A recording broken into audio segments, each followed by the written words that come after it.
Peter here, aka Peter Freakout 10, and it's time for another update. Heck yeah. This is one I've been wanting to do for a while, haven't got around to doing it because just been busy and whatnot. Been doing a lot of reviews, watching a lot of films. I caught Saw recently, actually saw Saw recently, and you'll see my thoughts on that film. If you guys want to see some early thoughts on films I just saw, go over to my Facebook page, and you guys can hear my thoughts on that. Or if you guys actually want to see pictures that I post, it's all on there. But next time, I'm going to be doing a review on D. Snyder's Strangeland. That is still coming for my Halloween reviews. Then The Dentist, as I said, and The Grudge, then Return of the Living Dead 3, then Idle Hands, and then Saw. That's how the order's going to be, if I can get to those three with the last few days before Halloween. But getting into the update, here are some of the films I picked up.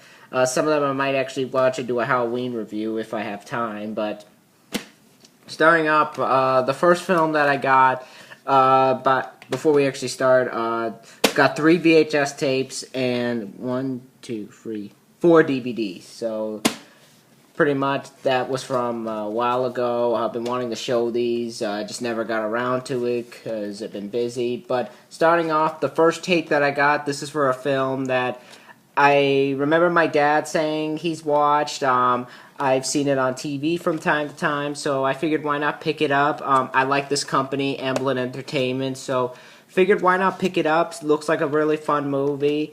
I've never seen this before. It's directed by a guy named Martin Campbell. Steven Spielberg was actually an executive producer on this, and James Horner does the score. Really love James Horner, and that is The Mask of Zorro. Looks like a really good movie. Great cast. You got Antonio Banderas, Anthony Hopkins, Catherine Zeta-Jones, Stuart Wilson, Matthew Lecter. Great cast. Looks like a really fun movie. Looks like a really well-made film. Definitely see the budget on the screen. Never actually have seen this film. If you guys have seen this film, tell me what you guys think of it in the comments below. There's that. And the next film I got, this is for a film that I honestly thought was broken because this case is torn up. But when you put the tape in, it starts and it works. Just you have those little lines that come across, but the movie itself works perfectly. And I was surprised about that. And I'm happy it does because this is a film that I've been wanting to watch for a while. I know when it came out, it bombed, so a lot of people may have never heard of this film. I actually wanted to check it out because I thought it looked really funny. I like these two actors, and that is Fled. Now, Fled, this was a film that was also directed by Kevin Hooks. Now, Kevin Hooks, this is the same guy who directed Passenger 57, which I already reviewed. Love that movie, so I wanted to check this film out. You got Lawrence Fishburne and Stephen Baldwin. Lawrence Fishburne, of course, from Event Horizon and The Matrix and Matrix Reloaded and The Matrix Revolutions. Stephen Baldwin from Biodome and The Usual Suspects. You also get Will Patton, Robert John Burke from RoboCop 3, Salma Hayek from Dusk Till Dawn. Basically, in this film, Lawrence Fishburne and Stephen Baldwin are two convicts who have been pretty much handcuffed together, and they escape prison, and now they're on the run from the police as they're pretty much trying to find shelter and fight for themselves. But that is Fled. Looks like a really interesting film. Looks like a lot of fun. Looks like a unique kind of comedy. If you guys have seen this one, tell me what you guys think of it. And next up is a film to add to my Jean-Claude Van Damme collection. And it's one that a lot of people say is one of his weirder outings. I'm unsure about that. I have seen bits and pieces of this film. I know this is directed by the same guy who pretty much helped out with him, I think, on Double Team. I could be wrong. Tasu Hark. But that film is none other than Knockoff, which one person said this is him trying to do a Jackie Chan movie, which I don't know about because I haven't seen this film, but I don't know how weird it could be. Never know. Have to sit down and watch it, but that is knockoff. You also got Rob Schneider in this, Leela Acheron, Michael Fitzgerald Wrong, Carmen Lee, Paul Sorvino is also here, who was in this film I plan to review soon. That goes up. But that is Knockoff. Looks like a lot of fun. Now on to the DVDs. And the first DVD that I got, this was to add to my Hannibal Lecter collection. And this is the one that I remember I was going to review this a couple years ago for a Screen Fest when I first saw it. But I never got around to it because I was so busy. I also remember, like, last year I was going to review this, but I couldn't sit through it because I was tired that night and I never got around to it. But now I think I'm actually going to sit down and watch it, but that is Red Dragon, and this is the 2-disc Director's Edition. Now, for those who don't know, this film was directed by Brett Ratner. Do I even need to say anything? I have nothing against the guy personally. I'm just not a fan of him as a person. He just seems like a snotty, uptight guy. I mean, if he's not mean to me, I don't have a problem with him, but I have nothing against him. I just don't think he's the nicest guy. I mean, I like his movies. Money Talks, specifically, I saw recently. I really enjoyed that. But this is his director's edition of the film. It comes with 2 discs, the movie and the features, and there he is right there. But on the discs, you got disc 1 actually has a criminal profile of Hannibal Lecter, renowned profile John Douglas, theories on Hannibal Lecter and our real-life serial killers are profiled, the life history of Hannibal Lecter, a timeline from childhood to present day, Hannibal Lecter's FBI case file, Anthony Hopkins as Hannibal Lecter, commentary by director Brett Ratner, and writer Ted Talley, deleted scenes, DVD-ROM features, and much more. A director's journey, Brett Ratner. In-depth and personal look at the making of the film. Brett Ratner, student film, his untitled first film, and NYU Film School screen test, exclusive footage of actors' screen tests with the directors, makeup application, the techniques used for house special effects makeup, the lead's house crime scene, see how forensic experts helped create the crime scene. Definitely nice to have this in the collection. Might check this out soon. Might finally review it. But that is Red Dragon. And the next DVD I got to complete my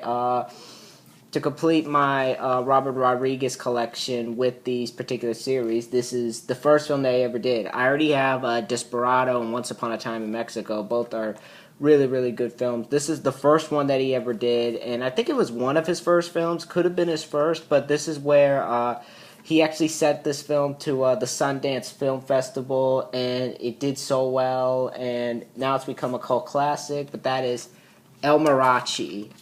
This is the one without Antonio Banderas. This was before he took the role, and instead you got Carlos Galador, Peter Marquette, and many others, but DVD itself is very good. You got a new film transfer from original negative, supervised by Robert Rodriguez, director's commentary, Robert Rodriguez's short film, Bedhead, 10-minute film school featurette, and a sneak peek at the film Once Upon a Time in Mexico, which I already have.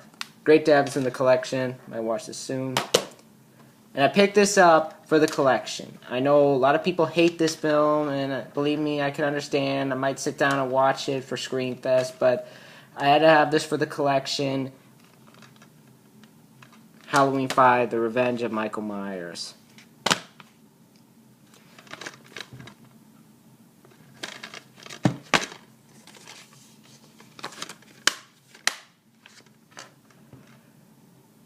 Where to begin with this film? I know a lot of people hate this movie. I know a lot of people will butcher this film to bits. But I wanted it for the collection. I haven't seen it in a while. The last time I actually sat down and watched it fully was with my dad, because we were watching it around Halloween one time, and I remember liking it with him. That probably could be because I never actually watched Halloween 4 around then, because this was like a marathon that they were doing of Halloweens, and this was the one that was playing at the moment. And I remember me and my dad actually sitting down and watching this, so we both enjoyed it around that time. I don't know if it stacks up, but Halloween 5, good DVD though. Audio commentary by director Dan Shanks, audio commentary with director Dominic Orthorin-Gerard and actors Daniela Harris and Jeffrey Landon. Halloween 5 on set, Halloween 5 original promo, and 2 theatrical trailer. But you got some good actors. Daniela Harris reprises her role. You also have Ellie Cornell, B.U. Starr, Wendy Kaplan, Tamara Gillen. And the makeup effects is actually done by Rick Baker, K&B Effects Group. Love these guys. No, Greg Nicotero. I got those two mixed up. Greg Nicotero helped on the effects. They did the effects for Army of Darkness.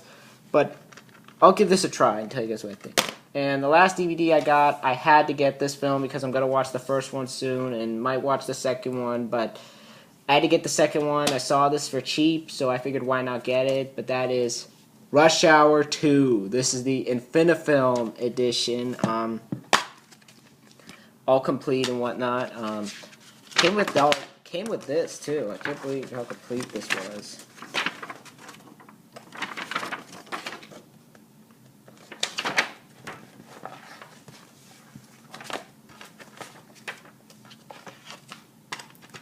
It came with this too.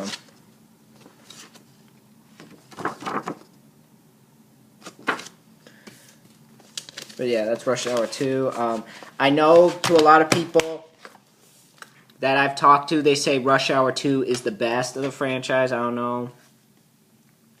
They could be lying. I'll see what I think of it when I see it. But pretty much, the film definitely looks very good. Picks up exactly where the first one left off from what I hear, where the first one ends. I haven't got the ending spoiled for myself, but from where the first one ends, this one starts. And pretty much, a lot of people say this is the best. It's the highest grossing one in the series so far. And it looks really good. Definitely looks really good. Jackie Chan comes back. Chris Tucker comes back. You got some other people. I know Jeremy Piven has a cameo in it. I like Jeremy Piven. You also get people like John Lone, Alan King, Rosalind Sanchez, Harrison Yulin, Zhang Ziyi, who I don't know anything about. But besides that, the film also got some special features, being that this is the Infinifilm. You got Jackie Chan's Hong Kong introduction, culture clash, West meets East, language barrier, attaining international stardom, kung fu choreography, early Brett Ratner. I forgot he directed these movies. Student film, Lady Luck, fact track, trivia subtitle track with direct access to additional features, DVD-ROM features, script to screen, original website link to exclusive Infinifilm.com features, and more. And you also get the all-access pass features, which include commentary by director Brett Ratner and Jeff Nathanson, deleted scenes with optional director commentary with outtakes, making magic out of Meyer, a look at Brett Ratner, evolution of a scene, analysis of selected scenes, fashion of Rush Hour 2, visual effects, deconstruction, 2 theatrical teaser trailers, and the cast and crew filmographies. Great DVD, definitely a fantastic DVD. Can't wait to see this movie though. I'm sure hopefully proven that this is true. Hilarious, better than the first. We'll find out, but that's pretty much my update for the moment. If I get anything else, I'll do another one. If you guys have seen any of these films, tell me what you guys think in the comments below. Be sure to rate, comment, subscribe, and I'll see you guys next time. Bye.